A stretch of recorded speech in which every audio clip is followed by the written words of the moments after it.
Ninguém esperava 1-0, um drama, com o Táchira já sem possibilidade nenhuma de passar de fase. Um O Táchira com 0 pontos. Táchira com 0 pontos. O Flamengo estava de olho na LDU contra o Central Córdoba jogando lá no Equador. A LDU já fez 2-0 logo de cara no primeiro tempo, já assumindo a liderança no saldo de gols. E foi uma situação que eu diria que não precisava disso tudo, né, Márcia? Porque um jogo que parecia fácil, o Flamengo precisava de uma vitória simples, Sim. mas poderia matar logo no começo do jogo e não foi isso que aconteceu, né? Foi drama. O Flamengo dominou bastante ali, né, o jogo, mas teve essa dificuldade de conseguir o gol, tanto que o gol foi sair no segundo tempo, já na parte já quase final do jogo.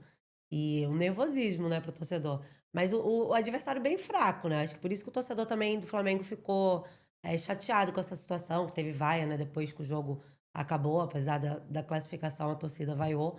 Porque justamente isso, né? É lógico que você classificar, né, toda a parte que precisava ali, mas a questão é de um adversário fraco, bem mais fraco, e aí não conseguir, né? Porque o Flamengo ficou ali martelando, né? Mas realmente eu concordo até que a gente vai acabar mostrando aí.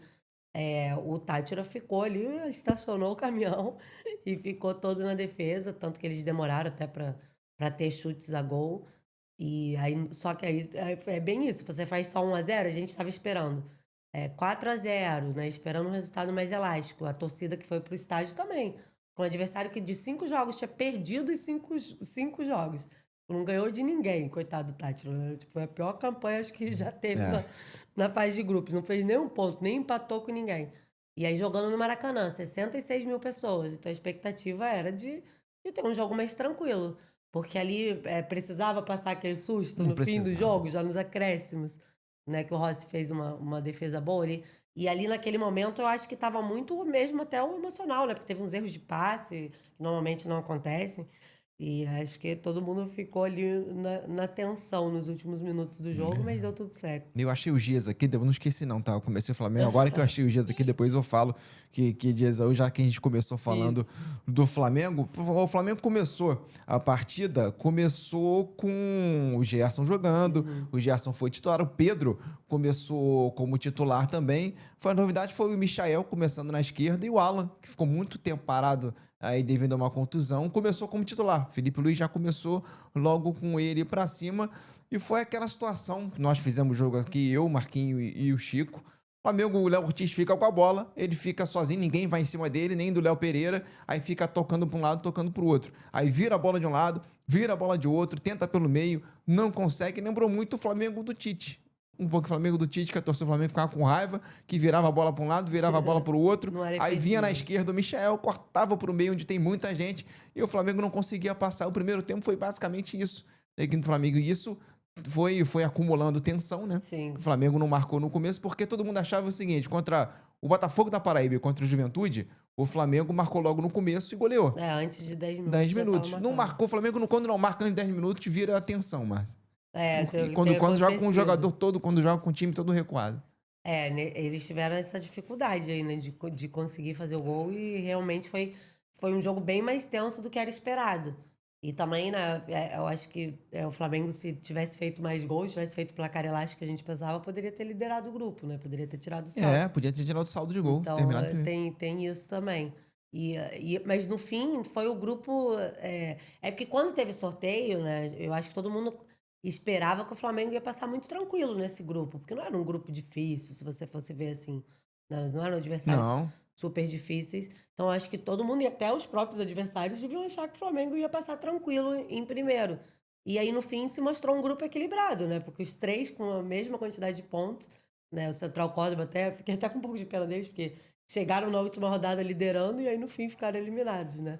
Tiveram um resultado bem ruim, né, em Quito. Foi 3-0, né, que terminou. É. A LDU já fez 2-0 no primeiro tempo já, então assim, já ficou mais tranquila. E durante o jogo, só pra falar, fez 2-0 e ela já pulou pra primeira. Ela tava em Sim. terceiro, ela pulou pra segundo com Exatamente. 2-0 e já foi pra primeiro logo no primeiro tempo, jogando já, os torcedores acompanhando, já Sim, jogando lógico. atenção pro Maracanã, que acabou no primeiro tempo, no intervalo, todo mundo tenso, porque achava que ia ser fácil, né? E no Flamengo Sim. ganhou de 1-0 do Tátira Com lá também, né? 0-0, o Flamengo tava eliminado. Então É. já fica aquela tensão mesmo. Eu confesso que quando deu o intervalo, eu fiquei pensando nisso. Falei, gente, eu achei que que já tá tranquilo, né? E aí tava aquele clima de tensão, assim. Tanto que até percebo, assim, de euforia pelo termômetro dos meus vizinhos que assistem. Mas é porque tem um lugar perto da minha casa que eles colocam um telão e tem muita gente que assiste o jogo. Então a galera sempre comemora muito, né? Quando é jogos, por exemplo, no fim de semana contra o Palmeiras foi uma gritaria, aquela loucura. E quando acabou o jogo não teve tanta comemoração, não. Na hora do gol, sim. Mas na hora que acabou o jogo, não. Então esse torcedor realmente, lógico, é feliz porque conseguiu a classificação, melhor do que ser eliminado, mas ficou um pouquinho com essa de que pode render mais. O Flamengo fez toda uma fase de grupo não tão boa, né? Irregular, assim, podemos dizer, na Libertadores. Porque no Brasileirão tem feito jogos bons, fez um bom jogo contra o Palmeiras, né? Venceu fora, 2-0. Então tem jogos que o Flamengo fez já nessa temporada que realmente foram bem bons, mas na Libertadores foi bem irregular, tanto dentro quanto fora de casa. Sim. Então, assim, eu acho que o torcedor fica apreensivo disso, né? Por mais que o Boto tenha falado que a prioridade desse ano é o Brasileirão, todo mundo quer ir bem na Libertadores, né? Então, e agora vai ter um sorteio aí, o Flamengo em segundo vai pegar um adversário que é um dos mais fortes. Então já tem essa questão também, né? E aí É mais complicado. vai Pode cair pegar... no pote 2, né? E aí exatamente. Tá em segundo lugar, vai ficar no pote 2, vai pegar os primeiros dos grupos. Aí... Por exemplo, já tem o River, tem o Palmeiras, tem o Botafogo em segundo. O São Paulo foi primeiro também. O São Paulo foi Foi primeiro. Ainda tem hoje também. Vai pegar time forte. Porque começou, como você bem falou, vou priorizar o brasileiro. Aí escalava um time misto na Libertadores. Aí ficou 0x0 com a LDU lá, venceu só o Tátira por 1x0. E aí acabou... Perdeu em casa, que daí foi pra mim, o que eu considero o pior tropeço nessa primeira fase. É a derrota pro Córdoba em casa. E aí ali que meio que deu uma desandada. E também o Flamengo, por exemplo, ontem, o Everton Araújo vinha jogando. O Alan não jogava há muito tempo. O Felipe Luiz foi e escalou o Alan desde o começo, achando que ia ser um jogo fácil.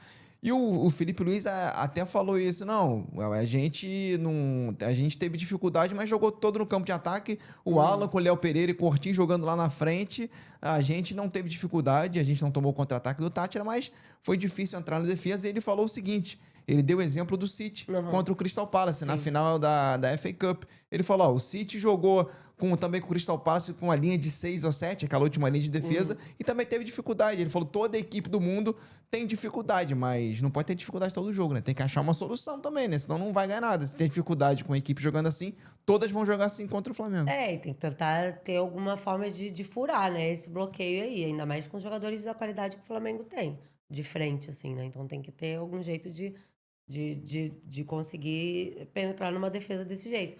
Mas realmente, assim, eu acho que a sorte não, né? Mas assim, o que foi de melhor é porque realmente o Deportivo Táchira é bem fraco mesmo. Então teve um momento do jogo que o Táchira não passava nem do meio campo, realmente, né? Que tava só dando o Flamengo ali, mas eles estavam se defendendo. E o que eu achei, assim, isso sinceramente eu acho legal, assim, ainda mais, né? Porque eu gosto muito de futebol. Um time eliminado, perdeu todos os jogos, não tinha pretensão nenhuma, mas eles, assim, entraram pra jogar, sabe? Não entrou tipo, tá bom, vamos sair logo disso. Eles se defenderam muito bem, né? Até os 70 minutos que foi contra o gol, se defenderam muito bem contra um adversário muito mais forte. Então fizeram um jogo digno, assim, pra se despedir. Não tinha nem. Mas eram ruins, né? Quando conseguiam ir pra frente. Tanto que quando acabou o primeiro tempo, acho que eles tinham dado 2 chutes a gol. O Felipe Luiz. Sem nenhum perigo. Felipe Luiz vai ter que achar uma solução, porque todos agora vão jogar com ele de 7, linha de 6, e o Felipe Luiz vai ter que achar uma solução para jogar com o time retrancado. Porque os times, por exemplo, do brasileiro, do meio da tabela para baixo, vão jogar todos retrancados desse mesmo jeito que o Tátira jogou, ainda mais jogando no Maracanã, e ele vai ter que dar um jeito. A não ser que quando faz um gol no começo. Aí que o Flamengo melhora no jogo. Mas ontem, quem começou jogando e também surpreendeu foi o Gerson. O Gerson saiu contra o Palmeiras sentindo dores no joelho, jogando naquele gramado sintético. E aí todo mundo achou que poderia ser algo grave, porque ele saiu com muita dor no joelho, treinou, acabou jogando. E depois, no final do jogo, na zona mista, o nosso Lucas Pessim foi lá e entrevistou o Gerson após a vitória contra o Tátira. Vamos ouvi-lo. Eu tô com o joelho inflamado, né? Então, óbvio que tem um pouco de dor, mas também tem o que mais atrapalha é o receio ali de tentar fazer o movimento, sentir o cara ficar meio bloqueado. Mas como eu falei, depois ali no segundo tempo fui adquirindo mais confiança, comecei a fazer um giro e já não estava me atrapalhando mais, o sangue foi ficando quente e a gente vai desenrolando de acordo com o jogo. Gerson, você falou que está com o joelho inflamado. E aí o Flamengo tem jogadores convocados pelo Carlo Ancelotti e o Mundial está chegando. Tem alguma logística a ser elaborada pela comissão técnica, diretoria e os jogadores para poder suportar essa carga de jogos? É jogar no dia dos jogos, treinar no dia dos treinos e tratar também, que é importante. A gente chega cedo no CT para tratar, depois vai a campo, treina, depois sai do treino, continua o tratamento. E é isso, não tem muito tempo para perder, então tu tem que se adaptar o mais rápido possível. É dedicação, né? Ele vai ter que chegar mais cedo do que todo mundo para fazer o tratamento, para poder acelerar essa recuperação. E ele falou depois, antes dele começar a falar com o Lucas, que durante o jogo ele foi aquecendo, foi conseguindo fazer o giro, aí o sangue vai ficando quente e aí ele não sente tanta dor. Sim. E aí ele conseguiu levar o jogo inteiro. Mas foi importante, mas mesmo assim, ele jogando pelo lado direito, ele e o Wesley não funcionaram, mas sempre uma peça importante o Gerson. E o Flamengo vai ficar sem o Arrascaeta no primeiro jogo das oitavas, que levou o terceiro cartão amarelo. É uma peça importante que ontem foi bem anulado, jogando ali na entrada da grande área, mas vai ser um desfalque. É que